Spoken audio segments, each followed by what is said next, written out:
Halo Kidalers, balik lagi di channel Hobi Kidal. Di video kali ini aku masih main di lapangan Patinun Dieng ya. Ya ini sekedar berburu aja sih.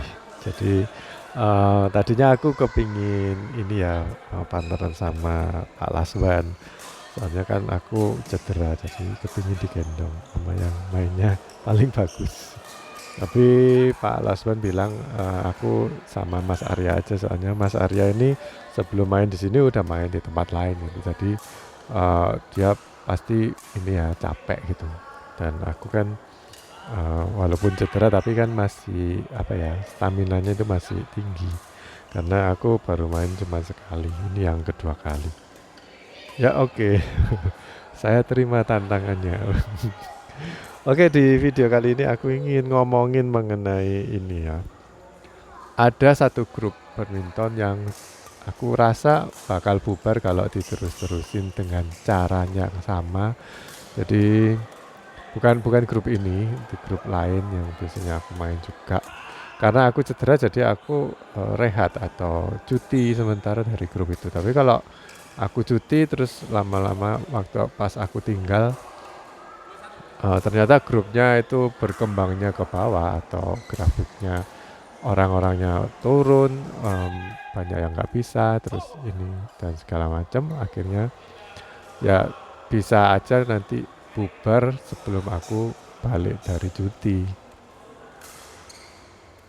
Nah mungkin teman-teman lain juga pernah mengalami hal ini ya. Jadi dulu punya grup badminton yang lumayan sering mainnya, terus ternyata bubar. Aku udah gabung beberapa grup sih sebelumnya ya. Jadi beberapa tahun yang lalu kan aku udah comeback setelah 14 tahun nggak badminton, terus balik lagi itu diajain di grup ini terus nyata mereka juga ini sih apa, lama-lama juga buyar gitu. Nah itu aku nggak ngerti ya masalah apa, yang pasti aku udah nggak diajain lagi untuk main sama mereka gitu. Dan aku lihat bukan karena aku ya, oh itu di kayak dilarang, di ban gitu, di kick, enggak ya. Jadi aku nggak diajak itu memang karena grupnya buyar dan salah satu pengurusnya itu masih ngajak-ngajak aku di grup-grup yang lain gitu.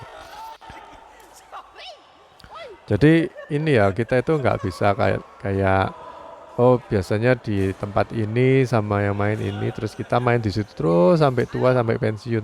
Jadi itu kayak dibikin kayak tempat kerja, kita sudah mengabdi di situ. Enggak. Jadi kalau aku lihat sih grup badminton tuh kayak dinamis tuh, kadang-kadang rame, kadang-kadang sepi. Terus kalau terlalu sepi dalam waktu yang lama ya pada akhirnya akan tutup atau bubar grupnya. Mungkin orang-orangnya masih tetap main tapi gabung di grup-grup lain, pakai nama baru mungkin. Itu kan bisa ya. Kayak dulu kan ada acara TV yang empat mata, terus nggak tahu kenapa akhirnya ganti bukan empat mata loh. Kan masih sama orang-orangnya tapi namanya aja beda. Itu bisa berlaku untuk grup badminton juga ya. Orang-orangnya sama tapi namanya beda, ya mungkin ketambahan orang baru, mungkin kehilangan orang yang grupnya yang lama itu satu ada dua ya, mungkin mereka bermasalah, aku nggak ngerti ya, tapi itu bisa aja terjadi. Nah ini aku mau, ini menurut POV ku ya atau sudut pandangku, alasannya kenapa kok bisa ya grup itu terancam buyar, itu karena mungkin yang terjadi di kasusku yang sekarang banyak yang cedera. Jadi otomatis kalau aku hitung sih sekitar ada 2 atau 3 orang yang cedera dalam waktu bersamaan dan itu nggak sembuh-sembuh gitu. Itu mempengaruhi sih kalau grupnya cuma dikit, isinya cuma 6 atau 7 yang aktif ya.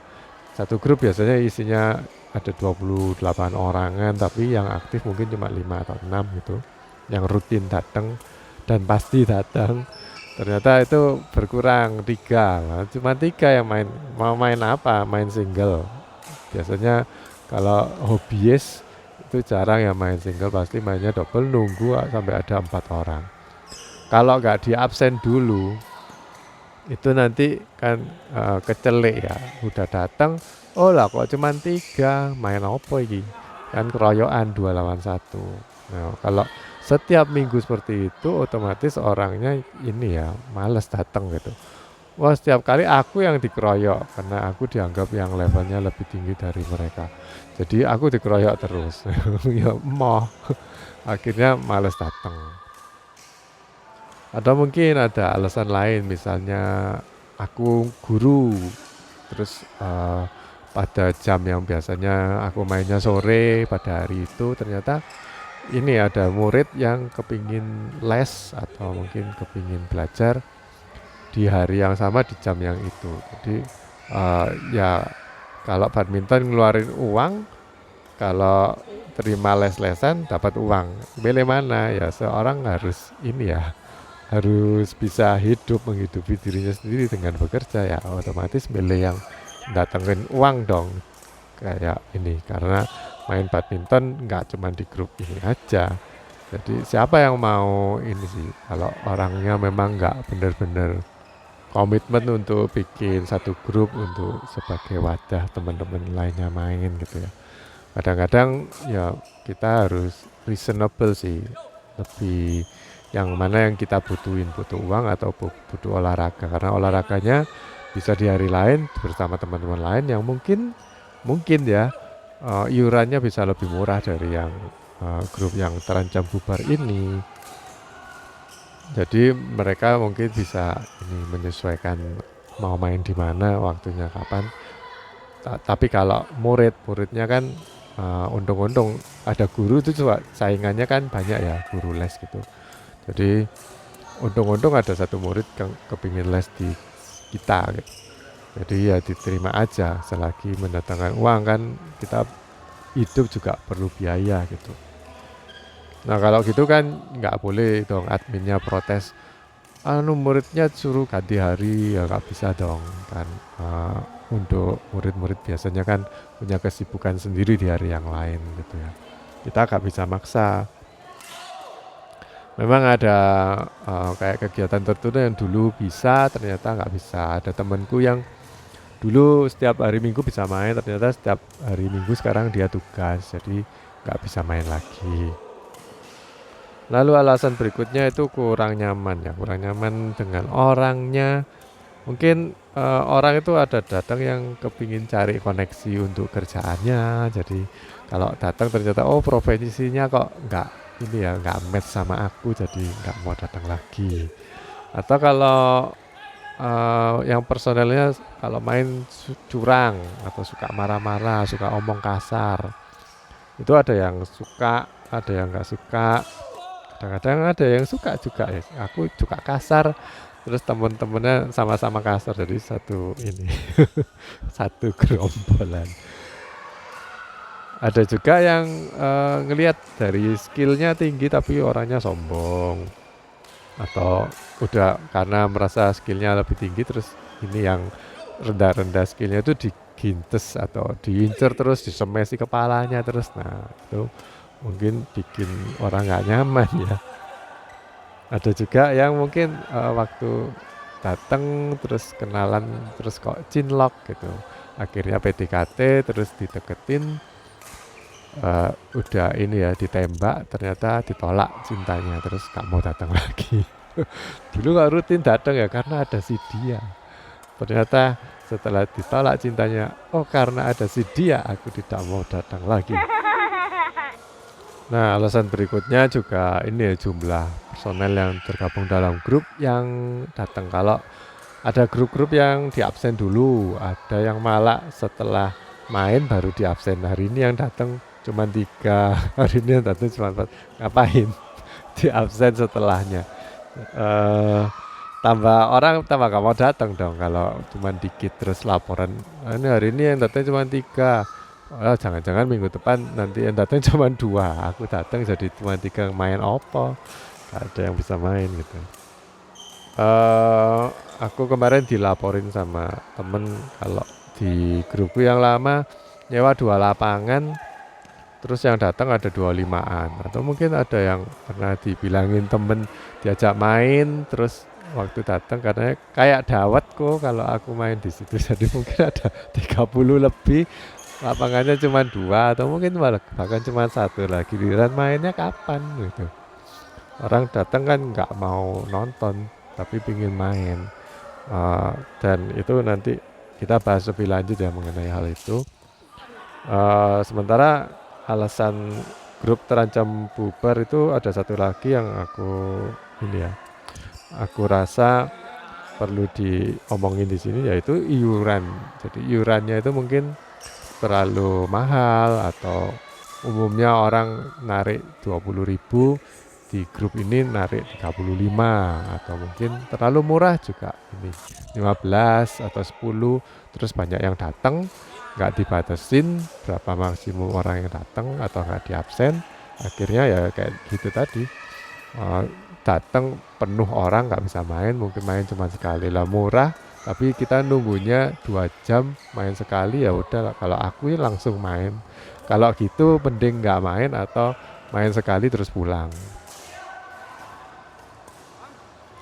Aku rasa eh, masalah seperti ini harusnya nggak terlalu dilama-lamain untuk ini ya. Oh, tak tunggu sih nanti mungkin yang cedera balik, atau tak tunggu lagi mungkin ada ini sambil berdoa. Mungkin ini ada jalan keluar lain, ada orang yang baru datang gitu. Belum tentu, jadi kita harus ini sih, kalau aku rasa harus cepetan. Kenapa kok kita harus cepetan untuk ambil tindakan? Itu karena di luar sana ada grup-grup lain yang mungkin kalau grupmu yang datang cuma 3, terus kok males ya aku datang di sini nanti gak ada orang. Terus diajain temen di grup yang lain di hari yang sama, jam yang sama, ya ikut ke sana dulu, tapi di sini lebih banyak orangnya. Jadi pasti main, walaupun orangnya ini ya nggak kenal, tapi pasti main lah, soalnya banyak yang di sana. Akhirnya mereka cocok terus menetap di sana. Jadi ini bukan pengkhianat ya, ini karena eh, grupmu nggak punya daya tarik, jadinya kalah sama grup lain yang daya tariknya lebih banyak. Nanti kita bahas mengenai daya tariknya. Nah, daya tariknya dari grupmu itu apa? Kalau aku pribadi lebih suka main di sekitaran jam 3 sore sampai jam 7 malam gitu. Kalau main terlalu malam, kecuali memang sekali-sekali atau ada event khusus, aku gak apa-apa. Tapi aku lebih suka main dulu, terus makan, istirahat, oke. Daripada makan malamnya jam 5, terus main jam 7, sampai malam, mandi, terus gak bisa istirahat pasti. Soalnya masih ini, adrenalinnya masih tinggi, jadi gak bisa enak istirahat. Jadi pertama kalau buat aku daya tariknya itu jam main itu masuk sih di aku. Terus skill player juga ini sih, aku beberapa kali di DM temen, Koko nanti main. Aku masih cedera gak bisa main, atau aku masih sibuk, hari ini banyak kerjaan gak bisa main. Terus anaknya nggak ikut main juga, jadi nyariin aku. Nggak tahu kenapa nyariin aku. Kalau aku lihat ya, ini bukan bermaksud sombong, tapi aku lihat ada teman-teman lain yang misalkan, oh itu si A yang mainnya bagus, oh itu si A atlet datang, terus tiba-tiba grup yang tadinya gak payu ini tiba-tiba isinya orangnya banyak, soalnya semua kepingin main bareng dia, entah musuhan atau poloan, atau mungkin cuma sekedar selfie, kepingin nonton aja. Soalnya merasa minder, udah aku pasti kalah, jadi nggak usah main, cuman ngamatin aja. Itu ada orang-orang yang seperti itu. Jadi menurutku skill player itu jadi daya tarik tersendiri. Kadang orang itu ngelihat grupnya punyanya siapa. Oh yang itu datang terus nggak? Itu datang terus, ya oke aku mau ikut. Karena memang tahu ini ya skillnya itu seperti apa. Kira-kira nutut nggak aku sama kamu mainnya itu bisa enak atau enggak. Terus kalau soal biaya iuran, menurutku kalau reasonable sih ya gak apa-apa sih, itu buatku masih masuk, nggak masalah. Tapi juga harus reasonable juga ya. Kalau dulunya nyewa 2 lapangan, lalu ditarik agak mahal karena memang lapangan 2 kan. Tapi sekarang nyewa 1, terus ketika rame kita harus gantiannya lebih lama, itu juga harus diperhitungkan juga sih. Terus kalau eceran kita isi dendel ditarik berapa. Kemarin tuh kita cuma narik nambah dinaikin 5.000 itu udah banyak yang gak datang gitu. Apalagi mau dinaikin lagi ya. Pikir-pikir lah. Kalau skill pemainnya bagus-bagus mungkin bayar mahal itu aku merasa ada manfaatnya ya. Ini aku dapat ilmu nanti. Tapi kalau yang main itu biasa-biasa, apa daya tarikmu? Udah mahal, yang main biasa-biasa, atau nggak ada yang main, rugi gitu. Datang untuk berolahraga tapi kok nggak main. Atau malah dibully, dikeroyok. Itu jadi ini ya. Jadi kebalikannya daya tarik, daya dorong. Terus ada grup yang aku merasa nyaman itu juga kalau nggak ada yang menang kalah. Jadi game pertama, game 2 nggak ada rubber set. Terus orang-orangnya juga nggak banyak. Ini ya nggak ada yang rokokan. Jadi memang grup sehat gitu. Terus nggak ada taruhan, nggak ada judi, nggak ada omong kotor itu. Aku suka sih dengan grup-grup yang seperti itu. Yang orang-orangnya itu nggak curang, fair mainnya. Terus suka ini guyon, nggak marah-marah, itu enak.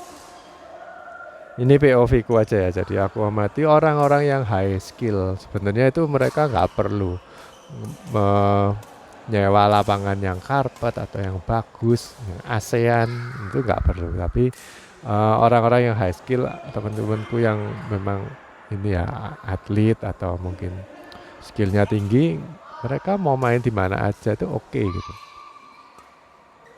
Asal yang main tuh bisa ngimbangi skill mereka, karena tujuan mereka itu untuk mengasah skill, bukan kayak pameran. Oh, aku main di sini loh, bagus loh lapangannya. Jadi menurutku lapangannya mau panas mau enggak, atau kalau garisnya melewat ya mungkin aku mikir-mikir. Tapi kalau garisnya normal, terus mau panas mau enggak, selama ini ya skillnya itu sama-sama imbang, aku mau sih main. Jadi bukan karena lapangannya bagus atau jelek ya, itu masalah nomor 2 sih kalau buat aku. Nah ini aku ceritain aja ya kasus yang menarik sih. Kalau misalkan kamu itu ditawarin main gratis tapi yang datang itu cuma 2 atau mungkin 3 orang lah sama kamu. Terus kan jadinya main 2 lawan 1, harus ada satu yang dikeroyok gitu. Apa minggu depan kamu mau datang lagi kalau diajakin lagi, gratis loh ini, tapi kamu dibully di 2 lawan 1. Nah itu mungkin buat orang-orang yang kalau misalkan aku ngelawan 2 orang yang masih pelajaran, oke lah, jadi aku juga ngelatih skillku juga kan tempatin bola. Tapi kalau misalkan lawanku yang 2 itu skillnya hampir-hampir sama aku dan aku dikeroyok terus, kan capek, jadi pasti kalah gitu. Dan resiko juga nanti kalau mainnya cedera, nah itu juga jadi bahan pertimbangan ya. Oke, kesimpulannya ya buat aku sendiri, aku rangkum jadi 2 aja. Jadi kalau grupmu mulai sepi, itu kalian harus cepat-cepat aja ini cari tahu alasannya kenapa. Terus kalau bisa jangan ngandelin yang pemain lama aja. Misalkan yang pemain lama cedera ya kamu coba cari-cari grup, cari-cari teman-teman baru atau mungkin mulai dibuka lah ininya. Yang tadinya close group bisa dibuka untuk umum atau mungkin cari temen sapanya anaknya atau temennya anaknya. Ya itu semuanya diajakin. Hitung-hitung regenerasi lah ya. Jadi mungkin perlu kayak satu visi aja sih. Jadi di grup ini kita mau bikin kayak regenerasi atau apa gitu. Nggak cuman orang yang main di situ sampai tua, sampai pensiun, enggak. Jadi kayak nama grupnya misalnya PB Jarum, isinya kan personalnya orangnya ganti-ganti terus, tapi kan grupnya itu tetap jalan kan. Itu pasti ada kayak satu visi yang diikutin sama setiap generasi, dan itu selama ini berlangsung dengan baik, ya berarti bagus itunya visinya. Lalu kalau mengenai biaya, ya mungkin bisa ini sih dirapatin lagi dengan admin-adminnya itu mau narik berapa, atau mungkin digratisi dulu, karena awalnya mungkin dulu banyak yang datang karena gratis gitu. Nggak apa-apa wis, aku datang kan nemeni anak-anak yang belajaran gitu. Tahu ya gratis, dan aku juga ini nggak, maksudnya ikut olahraga nggak rugi gitu. Tapi kalau lama-lama ditarik mahal, tapi temennya skillnya nggak upgrade juga, ya lama-lama capek juga sih. Kalau buat aku biaya nomor 2, tapi juga termasuk penting. Yang nomor 1 itu apa daya tarik dari grupmu, itu yang mungkin lebih di-emphasize. Kadang nggak cocok sama orang yang kepingin gabung di satu grup yang punya tujuan tertentu, mungkin nggak cocok, ya nggak apa-apa. Mungkin itu bukan orang yang cocok buat grup kita, tapi kan banyak orang yang mungkin suka sama orang yang pemainnya nggak rokokan, nah kita cari aja gitu. Pasti ada lah banyak orang yang nggak merokok juga kan. Lalu yang juga penting itu dari skill pemainnya juga sih. Kalau misalkan kalian nggak nemu pemain yang mainnya bagus, atau rata-rata atau di atas rata-rata, ya kalian sendirilah yang jadi orang yang itu. Misalkan temenmu yang nilainya skillnya 8, 9, 10 itu cedera semua atau nggak mau datang semua, ya kamu yang 6 cobalah untuk naik jadi 7 atau jadi 8, sehingga kamu yang jadi daya tariknya. Jadi aku sarankan upgrade skill kalian supaya jadi MVP atau Most Valuable Player. Kalau nggak datang dicari-cari. Terus juga ditanya-tanya, ini bukan maksudnya sombong juga ya, tapi memang kenyataan sih seperti itu. Kadang aku juga nanya ke temen, kamu datang nggak? Oh, nggak datang, nggak bisa. Nah, kalau aku pikir aku kayaknya nggak perlu sih olahraga sekarang. Jadi atau di tempat lain atau di hari lain aku bisa main gitu, diajakin teman baru yang mungkin biayanya lebih murah atau bahkan gratis gitu. Dan itu mempengaruhi seseorang itu datang atau enggak, mempengaruhi aku juga. Kadang-kadang aku itu juga kasihan, oh kok nelongso ya grupnya, isinya cuma 3 atau cuma beberapa gelintir orang, kok tambah lama kok tambah sepi. Kadang aku nyempatin dateng karena memang ini sih udah cocok sama teman-temannya. Ya gak apa-apa lah, coba main meskipun aku cuma main sekali, itu gak apa-apa, pokoknya datang. Kadang yang admin juga seneng, oh kok datang ya, nanti datang telat juga gak apa-apa, ya karena bayar kan. Jadi ya, walaupun datangnya telat, mainnya cuma sekali, tetap bayar. Nah, dulu ya di grupku yang itu, kalau datangnya telat, aku bayarnya cuman ini sepertiga harga, malah nggak setengah harga loh, tapi sepertiga harga. Nah itu aku suka seperti itu, karena aku udah main di grup lain, terus jamnya udah selesai, terus deket kan, jadi aku pindah ke grup yang ini, yang isinya levelnya lebih rendah sih dari yang grup yang aku ikuti sebelumnya. Tapi karena aku bayarnya cuma murah, oke aku sempetin datang, gak apa-apa, karena itu kan termasuk grup komunitas, jadi aku kepingin jadi bagian dari komunitas itu. Jadi aku saranin sih seperti itu ya. Kalian cari daya tariknya itu apa, tapi yang aku lihat daya tarik itu yang utama adalah skill pemainnya. Bukan dari lapangannya bagus atau enggak, terus iurannya itu mahal atau murah. Ini yang nomor 2 dan nomor 3 gitu. Tapi yang pertama itu skill yang mainnya itu dulu. Dan juga ini ya, banyaknya orang ya. Kalau kalian itu skillnya bagus-bagus tapi mainnya yang datang cuma 2 atau 3. Nah, itu kan nggak enak gitu.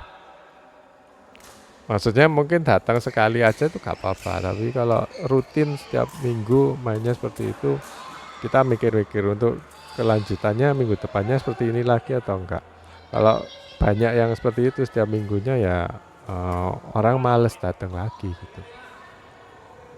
Atau misalkan kalian nunggu skillnya ini berkembang, kalian bisa kayak kasih rules misalkan yang levelnya rendah di 4, 10 atau 5 gitu, dapat 5 poin gratis. Mungkin itu bisa jadi daya tarik juga ya, kayak memacu daya juangnya orang yang males datang ini. Jadi kayak diiming-imingi gitu. Itu iming-iming nggak perlu uang atau hadiah. Kadang-kadang kayak prestis itu juga bisa sih.